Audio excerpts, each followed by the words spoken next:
ու մեզ իմիջիալոց դրա համար շատ քննադատում են, որ ասում են, այդքան ասցին ապօրինի գույք, ինչ են վերցրել եւ այլն։ Նախ մենք լուսաբանում ենք ինչ ենք վերցրել, ասել ենք հատիկ վերցնելու ենք, դրա համար հատիկ վերցնում ենք։ Էդ էլ է շատ բանի քննարկումների առարկա դառնում, ասում են, վայ, ես մի հատ ավտոյի մասին վարչապետը գրել է։ Գրել են, որովհետեւ ասել ենք հատիկ, կարող է պարզվի 2 զույգ կոշիկ ենք վերցրել, որովհետեւ հատիկ, այո, եւ առանձնատունը եւ կոկորդինոսի կաշվից պատրաստված կոշիկի հետևից մենք գնալու ենք։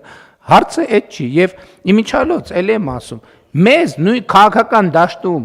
մեզ շատ քննադատում են, ասում են, որ այ ապօրինի գույքով ինչ խոստացել էին, չարեցին կամ պատշաճ չափով չարեցին, բայց մենք միակ քաղաքական ուժն ենք, որի ծրագրում դա կա եւ շարունակում է մնալ։ Ոչ մեկ չի ասում իրանք լավ չեն բռնագանձել, մենք կգանք ավելի լավ կբռնագանձենք։ Ասում են, այ տեսեք իրանք չեն բռնագանձել եւ վերջակետ։